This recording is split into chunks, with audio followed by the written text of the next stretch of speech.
Welcome to USA Global TV and Radio, where our mission is to provide education, entertainment, hope, and inspiration. USA Global TV and Radio connects you with experts and audiences all around the world every single day to help you succeed in business and to live a richer life. Visit us at usaglobaltv.com to learn about career and life-changing training and mentoring programs like the Listening Mentor. Subscribe to our newsletter to stay informed about our special programs and offers. Discover how you can become a guest on one of our shows or a host or producer of a USA Global TV and Radio show of your very own. That's USA Global TV and Radio, where the doctor is always in.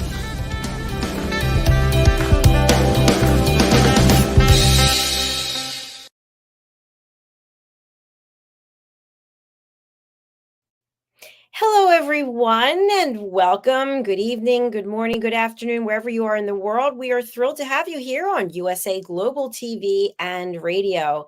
Happy Hanukkah and happy holidays to everyone. We are just grateful to have this opportunity to come to you today with our show, which is Resume Whisperer, and our episode, which is live readings of resumes. We've got quite a show for you today. If you happen to be watching live and you'd like to have your resume reviewed, I'm sure the star of our show, Josef Stetter, would be happy to do that.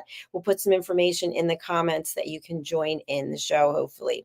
Okay, let's welcome the star of our show. He has helped over 11,000 people become gainfully employed. He is truly an expert when it comes to the art of negotiation, the art of writing a resume, the art of getting a salary that you're looking for, and really taking your career to the next level. Let's welcome Josef Stetter, the resume whisperer and corporate culturalist. Hello, welcome. Hello. Excited to be here again, and happy Hanukkah to those who celebrate, and those that are starting to prepare for Christmas. I hope you're enjoying the holiday festivities and all the energy with that in terms of family, happiness, yes, peace, and so forth. Peace on earth. That's what we would wish for sure. So, Josef, this is a special episode because we are giving people the opportunity to have their resume reviewed. And I know a number of people had expressed interest and said they would be here. So let's wait and see if they do join. But before we get into the topic for today, as I mentioned in the intro, you are an expert when it comes to really everything that is involved with getting gainful employment, changing employment, all of the nuances within that. So tell us a little bit about your expertise in this area, and especially for people who are interested in hiring you.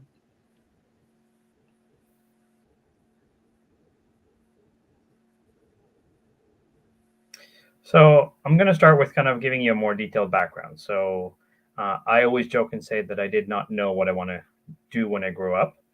And so I personally switched careers over 9 times and jobs over 18 times. And when I switched careers, I also had to get recertified and show that I have transferable skills and that my knowledge is relevant to a new industry or a new employer. So I've gone through the pains and tribulations that most job seekers go through personally. In addition to that, I've been in recruiting for nearly 20 years. I've recruited for small to global companies, such as Apotex Pharmaceuticals, which is the largest manufacturer of generic drugs in the world, Deloitte & Touche, Tata Consulting Services, and several others as a whole. And being a generalist in recruiting has given me the opportunity to really understand what's going on in the market. Now, along the path of discovering what I meant to do and how I meant to do it, I was actually working for a company that owns multiple private colleges across Canada. And I was just disgusted by how bad the career services were. So I created a manual that will help students that graduate from these colleges get hired faster and better. And my VP was very intimidated that I could think for myself and threw me under the bus, and I ended up without a job. But I then took and published my first book. And since then, I've published 11 books. I've helped over 11,000 people. I've been featured in articles in magazines such as Disrupt Magazine, Bazinga, Newswire, Brains Magazine, and taken kind of a collective approach of how to do things differently, to stop being cookie cutter and look and sound exactly the same, to almost have autoresponder. I'm sure we've all had those kind of automated telemarketers that call you, and when the call connects, they don't know what to say, and then there's a little bit of a lag and there's a little bit of a delay. I find that a lot of people going to interviews do the same thing, and so I've built systems that allow people to understand, here's the value of being different, and here's why companies will be excited about hearing what you have to say. Even though you're saying the same thing, you're saying it better than anybody else. Fantastic. Thank you so much for sharing that. That was a lot of great backgrounds. I also want to say that we do have something on the screen for those who are listening to the program as opposed to watching it. If you would like to have your resume reviewed live on the air, please do drop a comment here on social media. We are streaming to, I think, 10 different platforms right now. So go ahead and just drop your comment. We do have a guest backstage, ATN. I love that name. I think it means Steven. I'm not sure. We'll find out. But would you like to do the introduction of ATN, and then we'll bring ATN on? It is a French name, yes.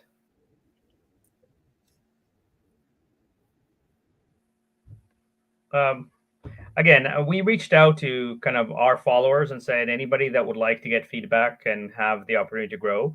I don't necessarily know him. He connected with me on LinkedIn because he saw my post. And so this is completely raw. This is not scripted. And it's basically designed to make sure that we can help him level up. Fantastic. And Thank I you so much. believe Let's he welcome works in ATN IT to the from his, program. LinkedIn Hello. profile. Welcome. Hello. It's nice to have you with us here today. And it just goes to show Bonjour, you that Etienne. if someone is on social media, they can connect and collaborations can take place. So ATN, tell us a little bit about your background and what you're looking or hoping to achieve by being here today. Remember, this is a live show and it will be out there forever. Well, I've been, since I was very young, I've been doing computer programming with .NET technology since the very early days of .NET. So I have over 15 years of experience, to over 20 years in .NET. But the past 15 years, I've been as an entrepreneur in personal growth, running my own business, coaching, healing, entirely different space. But now I'm looking to go back into the IT world, but I'm finding that it's been 13 years since I left my last job. Most of my skills are up to date. The problem is all front-end jobs require certain front-end technologies that I'm missing, and all the back-end jobs are missing the cloud computing piece. So all the things that are not .NET, there's some pieces missing, and there's a 13-year gap on my resume where I was an entrepreneur. So I'm looking at how to bridge that gap. Excellent. Thank you so much for being here and for being so courageous to share your backgrounds when you don't know either of us. We really do appreciate you for doing that. So it sounds to me there's two issues, and then we'll go over to the expert. One is a block of time, 13 years specifically, that how are you going to account for that? And then the second is the skill sets that are being required. You have some in some areas and maybe some that you'd like to have to get this work, but you don't have. Is that correct? Yeah, for the skills, I analyzed the situation. I think my fastest path is getting like a Azure Cloud Services certification, and so I'm studying that right now. I think that would be the fastest. Excellent, thank you. Josef Stetter, the Resume Whisperer. Let's go over to you for your thoughts. Okay, so yeah, a couple things. I'm going to kind of start by giving you feedback on your LinkedIn, since I'm not looking at your resume. And so the first thing that you need to know in terms of upgrading your skills, there's tons of free resources such as Coursera, where you can kind of start playing with some of the newer technologies. In the world of software development, there's a new technology or a new acronym for you to know, right? But what to your advantage, being self-employed, and this is where I would word things differently because you've been working as a consultant versus being self-employed. And companies like consultants because they tend to be specialized. So if you're specialized in .NET, that's better. Now, looking at your LinkedIn profile, the first thing that I noticed, like let's say in terms of open source projects that you've done, you kind of mentioned doing some of the technical skills that you use, but you didn't tell me what kind of projects you did. So I need to know what problems you solved as a developer in .NET. Even if you were self-employed, you built kind of better integration to the databases. You made things faster, more efficient. So I'm looking for the kind of what's the impact you made, or why did somebody hire you even as a consultant for, let's say, 13 years or almost 14 years, as an expert in .NET? So what are you able to deliver to me that, let's say, someone coming out of university cannot? So I want you to think about it in this way. When you tell your partner about your job, do you say, I did my job today? Yeah, you might have days like that.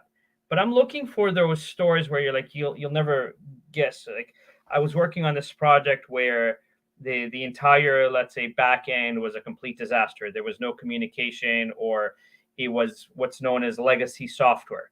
So I had to integrate uh, this, and this to be able to not only use the data but transfer it to more modern. And this was a project that was supposed to, let's say, take me 6 months. I finished it in 3 months. Or I created new dashboards that allowed for live information. So the more you can kind of focus on made money, saved money, increased efficiency, where you're giving me dollar figures, percentage figures, time figures. In your case, let's say, how big of a code are we talking? Are we talking like, a code that's 10,000 lines, or are we talking a code that's, significantly more than that? Did you create the documentation? Did you create kind of bridging software so that, for somebody who's not techie but needs to look at the information, it is in plain English? So your LinkedIn profile says, I know .NET and I know some of these technical things, but it hasn't told me kind of what projects you've done, what contributions you made that people, when they look at you as a .NET freelancer, go, wow, you are very talented, you're very skilled. And that's the first thing that's missing. So same thing with like being a life coach and kind of spiritual transformation, which is amazing and fantastic. Again, on your website, was it a like one tab website? Was it 10 tabs website? Did it integrate live videos? Did it, or other social medias? Did it integrate, e-commerce? Did it integrate any of that? Where the more specific you are on the work that you've done, the easier it is for me, because as both a kind of corporate culturist recruiter and resume whisperer, I'm looking at it from two heads. So I have nothing wrong against, and especially in your world, the fact that you've been employed for uh, uh, 10, 15 years, because it's very common in the IT world that a lot of developers prefer to be contractors because they can do a project for 3 months, do what is needed, go travel, come back. There's also the level where you can take on multiple projects or multiple clients at the same time. So that's not going to be held against you.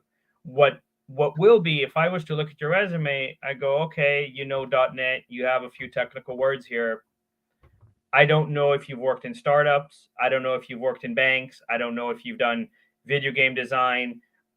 I have no knowledge of the significance of work or the significance of projects that you mentioned. So you don't necessarily need to mention who the clients were, You can just kind of say the types of projects that you did and results that signify that this kind of surpassed expectations. So that's the first part initially for it. Can we go over to ATN and just get ATN's feedback? ATN, what are you thinking? Yeah, yes. You say to put more specifics in it. I also have the problem that there's, well, first of all, should I focus on the things that I did over 15 years ago, or on more the things I've been doing recently, where like programming was not my main thing, but something I was doing more on the side? And there's so many different projects that I've been working on over time that there's so much information on the resume. So so now usually it should fit on 2 pages, but now I'm spreading it out on 3 pages. Should I add? So pick the best one. So here's the thing, Etienne. If you're looking not to necessarily, sorry, Etienne, didn't mean to cut you off, Etienne. I apologize for that. So here's the thing to understand. If you're looking to be more, let's say, an analyst on technology versus the actual code, focus on the direction that you want to go in. And keep in mind, I don't need projects from when you first started your career. I only need projects that are significant or relevant. So I've switched careers 18 times. So let's say when I talk about my background, I don't talk about working in a call center because it's not relevant to my consulting roles, let's say. Right? If somebody says, our call center is not doing very well, I've built 2 call centers. So I will talk about building teams and building productivity or creating productivity rather than actually answering the phones, because the higher you go or the more experience you have, I don't care about early on in your career. I'm looking for the big wow project. So I'm not talking about, okay, you know what, this was another project that's very similar to 3 other ones that I've done. So if you've done 3, 5 projects that are very similar, pick the one that's the most either you're proudest or had the biggest impact or had the biggest results. Because if you came in and kind of created something from scratch, that's a lot more significant than you coming in a team of, let's say, 5 or 10 people and doing a small piece of the bigger thing that needs to be done. So focus on the bigger things, focus on the relevant things, and then tell me why they matter, right? Like the fact that you work for CGI, CGI being such a big and reputable company gives you almost instant credibility, because not everybody gets into CGI. They're very meticulous on hiring the best of the best, right?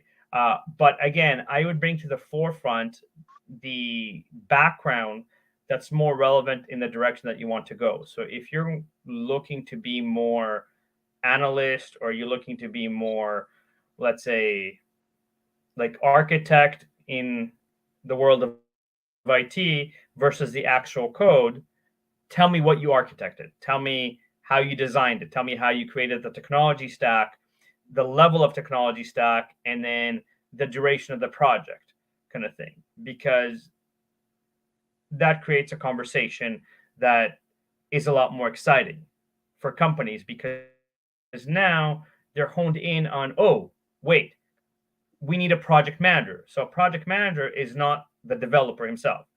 The project manager's skill set is to communicate with all the departments in plain English to say, or French, to say, here's what we need done. How long do you need to do it? What are the resources that you need to get there? And what can we expect in a week, in 2 weeks, in a month on this project, for example? Right? So I'm not looking for every technical. I'm looking yeah, go ahead. Yeah. So with my resume as go a ahead, start, Etienne. like I would like cut off half of everything on my resume, just put half of the work experiences, but then kind of like expand on each one. And should I keep it to 2 pages or 3 pages? So in IT, you're allowed to cheat a little bit more in terms of pages, because you might have like a third of a page just in technical skills, right? Now, what I like to do when I write resumes, I do what's called a semi-functional resume, not a chronological resume, which is kind of what your LinkedIn profile is, and not a functional resume, which is I did this, I did this, I did this, I did this. I don't care I did this, I didn't care I did this. I care the information that's around. So when I say semi-functional, I would have like I like to call it areas of expertise. In more basic resumes, they call it skills or technical skills, especially for the IT world. So these are all the technical words that you're comfortable with sharing to employers that you have a background in, right? Because you mentioned front end, you mentioned back end. The problem in North America right now is that in the world of development, there's probably 98 job titles with the word developer, because you have front end, back end, full stack, architect, engineer, Python, React, Java, .NET, C, C Sharp. So you can have job titles that start with all those skill sets. And then, especially if you get into open source and you get into things like NoSQL and Django and things like that, they're similar. So write the ones that you want. So even if you have a list of 60 words separated by an asterisk or a comma or something like that, right? Separate the words if you want to what are technologies that are database, what are frameworks, what are front end, what are back end. And then after you have the technology side of things, you want to do, and I love doing this, like a selected highlights, right, section. Now, these are not job specific. These are just, here's my top 5 or 7 contributions, results that I've produced. So these are the most significant projects that you've personally done to catch an employer's attention. The reality of the workforce today, Tian, is that most employers, in the IT world included, will spend between 8 and 30 seconds reading your resume, which means that they're looking at the top third to the top half of the first page of your resume. They're not reading page 2 and 3 at all. Okay? Now, the key words at the beginning, like the areas of expertise, that is for all of the job boards. That's for LinkedIn. That's for this, because those are the automated algorithm catching in terms of functionality, because the, let's say, applicant tracking systems score how many times technical words appear in your resume and how close to your name they appear. That's why I put them right at the top. The selected highlights, even if you did something 15 years ago, which was a huge project, because you're putting selected highlights, there's no date on when you did those projects. So you're presenting the best information, right? So think about it. When you go out on a date, usually on your first few dates, you don't come and list all your baggage. You kind of go, here's the best part of me. Here's my sense of humor. Here's how I'm romantic. Here's some of my interests or hobbies that we can kind of have conversation. You don't talk about the fact that you were cheated on a first date, because generally speaking, that first date is going to be a disaster if that's kind of what you do on a first date. So when you put the selected highlights right at the top of your resume, you're catching the employer's attention. So if they didn't read your resume in full to find out where in your career you did this important thing, that's on them. But most interviewers, the first interview, even to call you into a face-to-face interview or a Zoom interview nowadays, because you can work remotely, will focus on the selected highlights. Well, like, oh, okay, you talked about, let's say, producing, I'm just going to use here, a website and a blog, that has automations with Entreport. Can you give me more technical or specifics about that? And then it's your responsibility to expand on the tech stack, to expand on why this was such a successful site, or what made it kind of SEO, or what made it whatever version of language you're speaking to highlight how great you are. Right? So I've been in sales for nearly 20 years. I don't talk about my retail sales. I don't put it on my resume. It's irrelevant because I've led teams of 10. I've been responsible for millions of dollars in revenue. So me saying that I did retail is not relevant to what I'm trying to do, right? So it's not that you need to go and say each one. So like for spiritual transformation, that shouldn't, like, if that's not the direction that you're trying to go right now in terms of your next transition into back into the workforce, for example, whether as an employee or as a consultant, take it out. It's just taking up space for you, right? Stuff that you did 20 years ago, again, if it's relevant in terms of project, go. Yes, Jacalyn, Dr. Jacalyn. Yes, sorry. I just had a question. I'm wondering for ATN. So depending on what role ATN is looking to apply for, ATN can have a few different resumes with a highlight reel that's specific to that work. Is that agreeable or not? I disagree with that. To me, that's a very bad advice from other coaches to customize your resume for each job you're applying to. Because if you've written results in the correct language, right, you don't need to change your resume. So the difference between, let's say, a developer and a project manager is the developer is focused on the specific technology that you're using. A project manager focuses on the deliverables of the project, not the technology. Right? So depending on the direction, focus your results to that. So if you want to be more of a project manager, Etienne, because we started the conversation where you're upgrading some of your technical skills, you not necessarily want to do full technical, you want to be more of like project manager or some sort of analyst or some sort of that, focus your results to that. Focus your results to how they're the listening of that conversation. So in the terms of the structure of the resume, so at the top you would put the highlights, then all the skill set would keep that. Should I move that to second page or leave that on the first page? And then how do you actually structure the resume? Okay, so give me a second. I'm gonna pull off like a resume that I just did for a software developer, for example. Okay, and I'll show you as the one. While he's doing that, ATN, just out of curiosity, are you looking for a job in a certain state, area, country? Are you looking to work remotely? I'm Canadian, but I'm living in Mexico, so I'm a Canadian non-resident. And that's one thing. Technically, I believe I could work for U.S. companies, but in practice, every single company says that they will only hire people with that are living in the U.S. or with a U.S. work visa, and always also look for the time zone. I should be fine. But I found that all the U.S. companies will disqualify perfectly, but in Canada should be no problem. Okay, thank you. So Etienne, here's the thing. Dr. Jacalyn, do I have to share with you to upload it to the screen, or is there a share screen for me option here?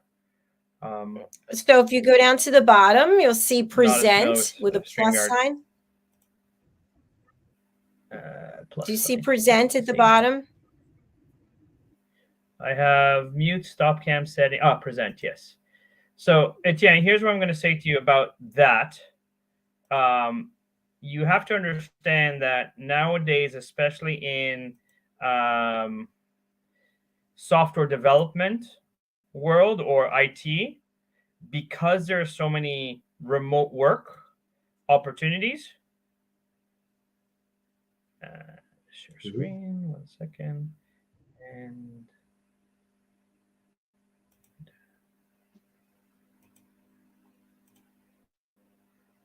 so I'm going to use this. So if you look here, we're going to hide the name so that can you guys see the screen? In terms of 1 second. I'm getting a message here. Sorry. Yeah, we can see it on the screen now. It says areas of expertise. Right. So here's where I'm going. So this is a front end developer that I wrote his resume, did his LinkedIn profile, and within 2 weeks he had 4 job offers. So areas of expertise, as I said to you, Etienne, these are the technical skills. These are the words that are associated with you. So in your case, it would be like MVC. I noticed it on your LinkedIn profile. You would have .NET here. If you've used GitHub or you've used any of these there, you would add it to your platform to kind of there.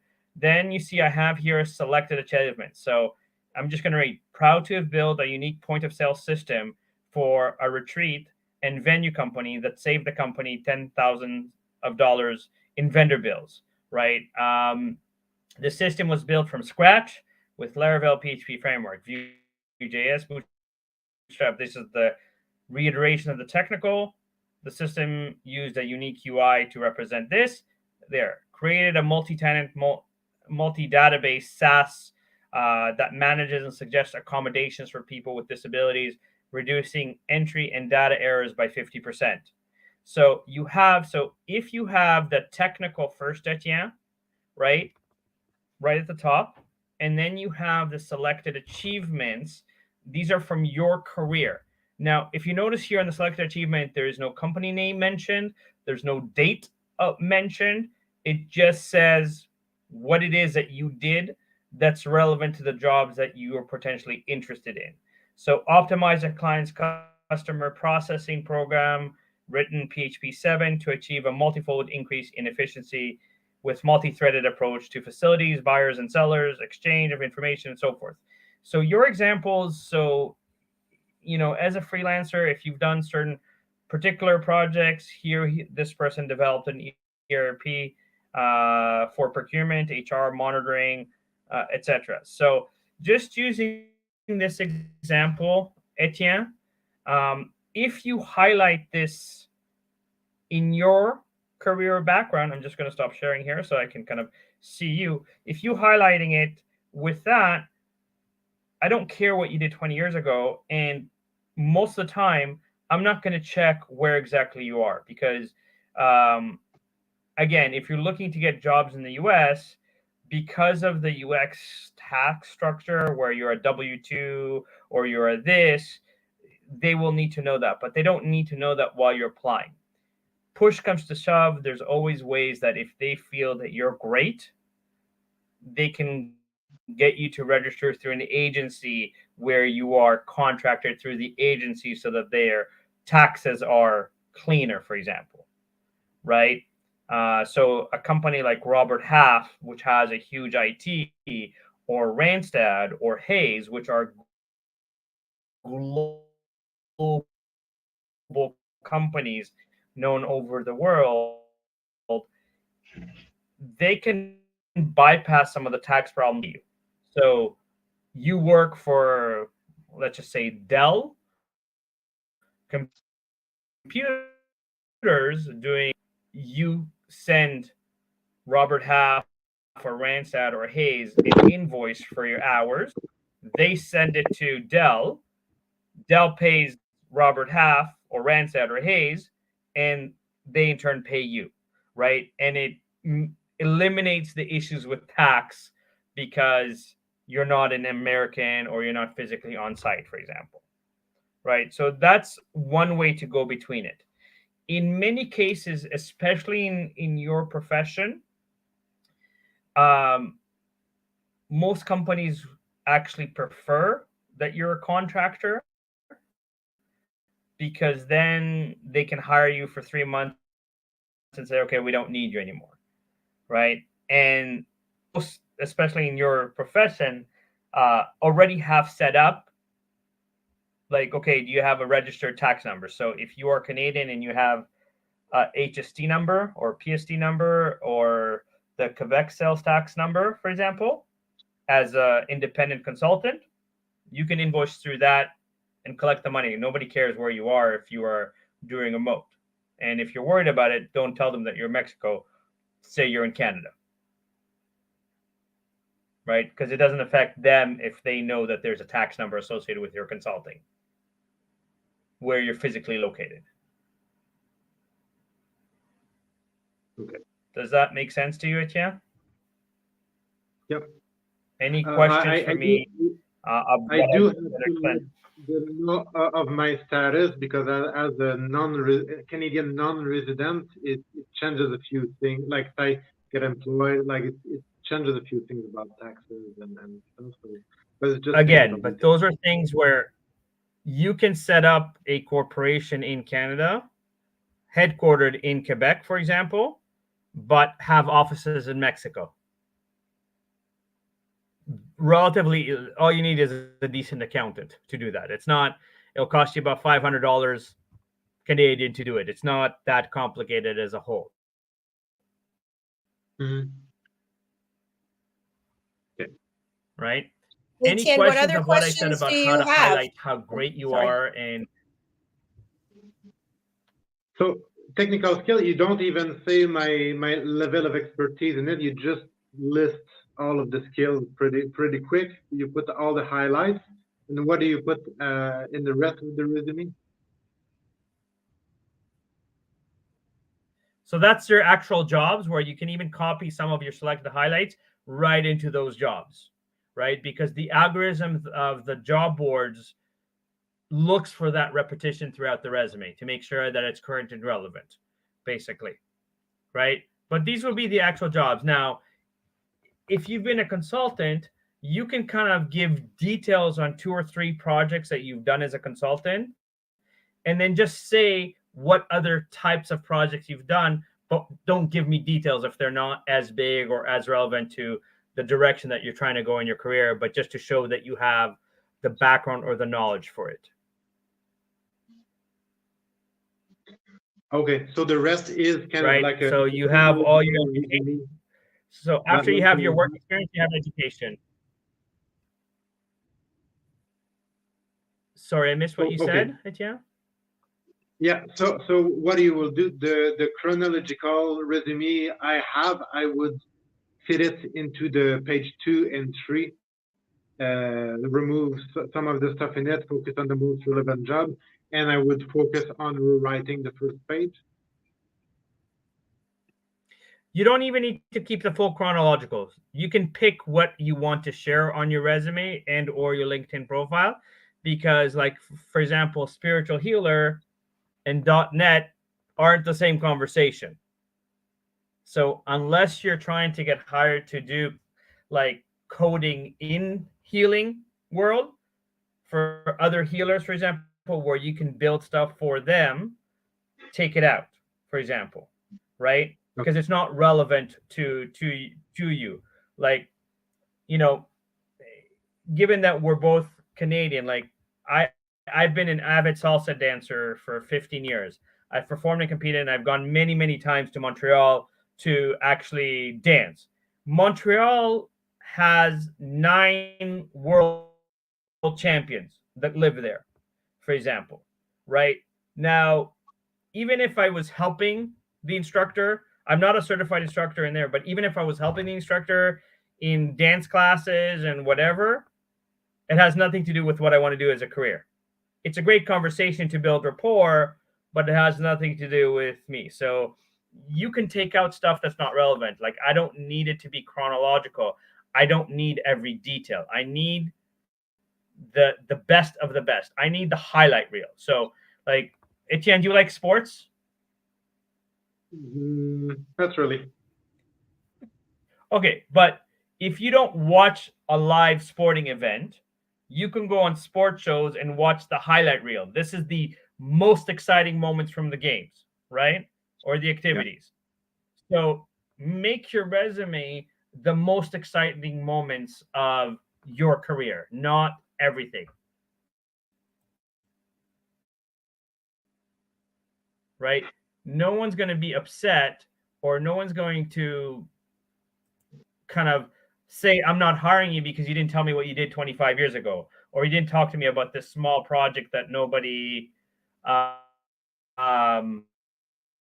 cares about, kind of thing, right? You need to present you in the best light possible. Most relevant information that employers care about. What are the results that you produced? What is their significance? And can you do it better than other people in your profession or in your background? That's what employers care about. If you worked at McDonald's when you were 15 years old until you're 20 years old, nobody cares. It has no relevance to you being in the tech world, for example.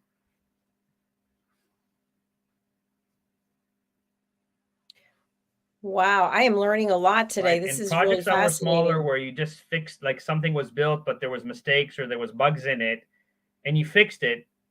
If it's not a huge thing, don't mention it. Skip it. Use that as reinforcers once you get the interview, for example. Okay, I have a lot to work with to. Is there anything else that I can clarify for you or talk to you about?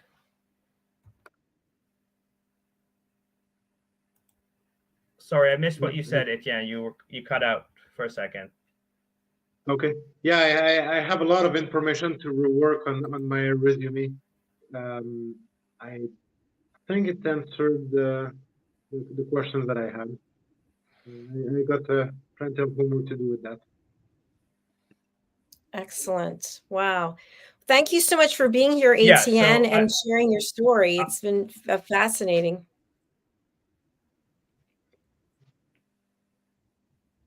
I think there's a delay, right? Joseph, So, when you're Etienne, speaking. understand, So I wouldn't be worried about the fact that you've been independent for me.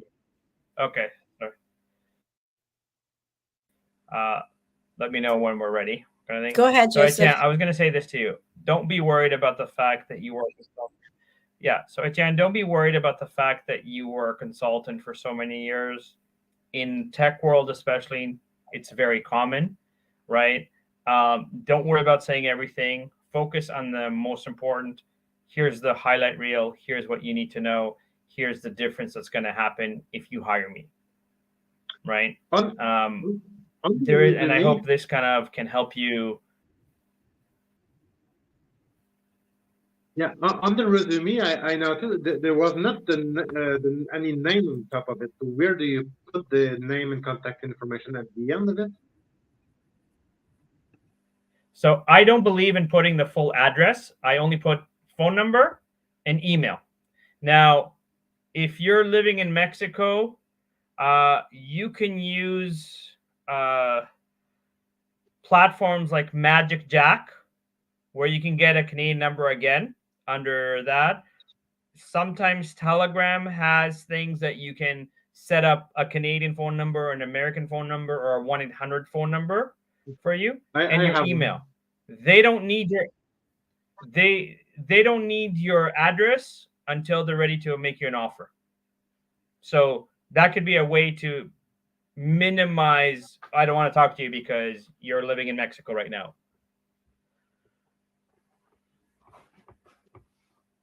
Good. And you put that information at the end of the resume? No, right at the top. Name, email, phone number. That's all you need. Okay. All right. Thank you. Thank you. Thank you. Etienne, it's been an absolute pleasure having you here with us today. Anything you want to share before we say goodbye for now?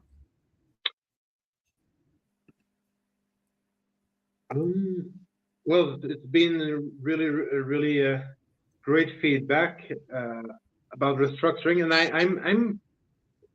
I'm pretty sure that at some point there's going to be a bridge between the IT world and the other work that I've been doing as a coach. But for now, I'm focusing on just on going back into IT, see where it leads after. But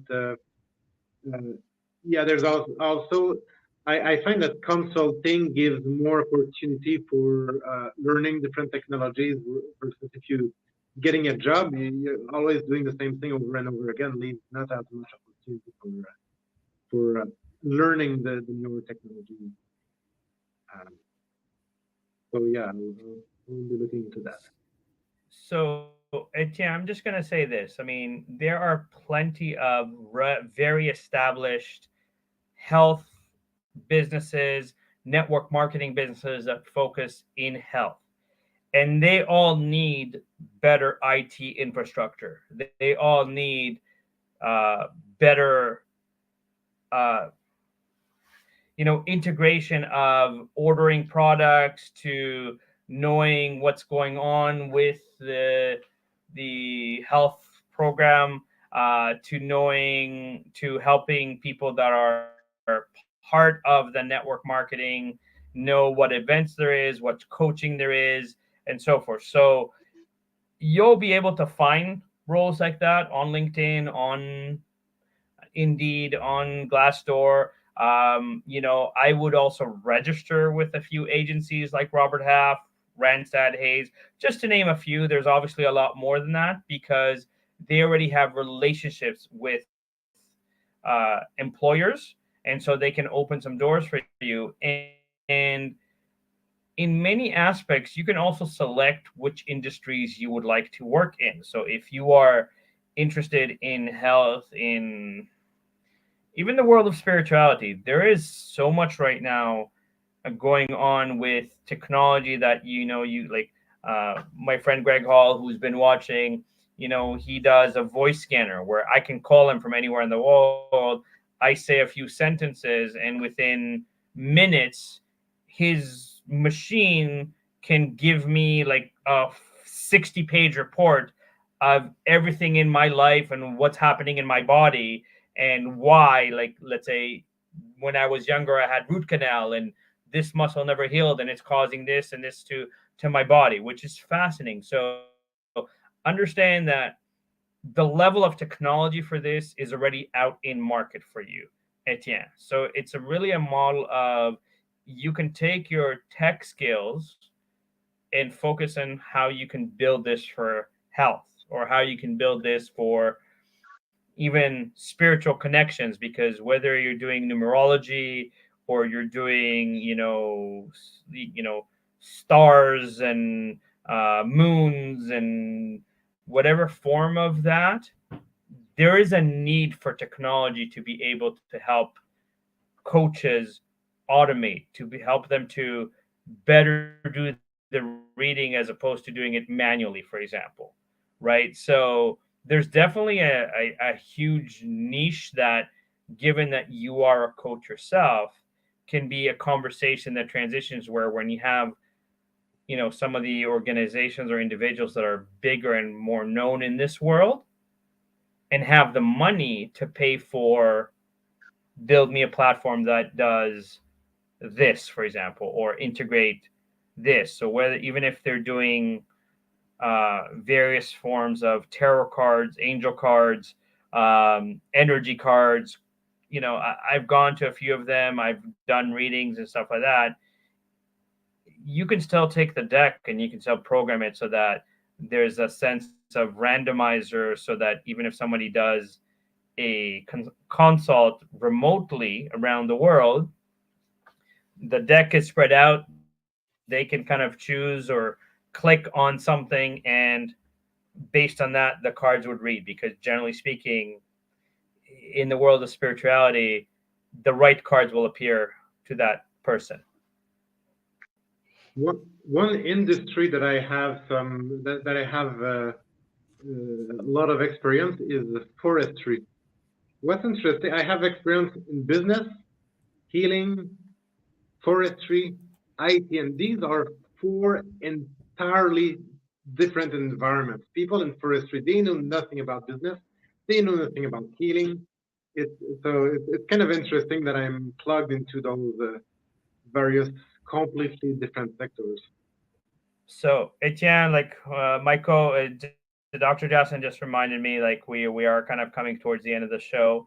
Feel free to connect with me on a more, if you want to use my services directly to help niche you and present you in the right way, right? But my focus today on this podcast was to kind of give you insights that you can go back now and go, oh wait, I could talk about this and this, and I'm confident that I can get that position and the salary that goes with it as a whole. Yeah.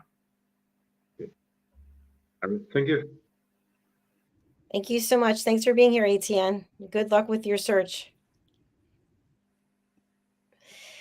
Well, Joseph, that was very interesting. I learned quite a bit. And in addition to everything that you shared to help ATN and other people who are watching or listening, I love the fact that you are sort of a professional dancer for 15 years, salsa. That was fantastic.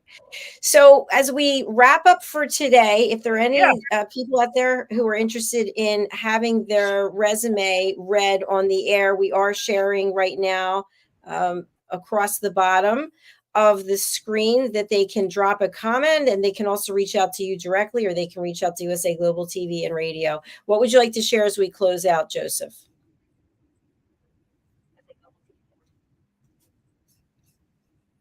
Again, this is just a very simple example where, the fear that he's been self-employed might harm him from being considered a great candidate. At the end of the day, if you put the correct information in the right place, you can get a lot of chances, and you can definitely level up. And my hope is that as this podcast progresses, more people will reach out to me individually, personally, and let me help them get there faster. Excellent. I love the way that you just shared that. Thank you so much, Joseph. We'll look forward to seeing you again next week.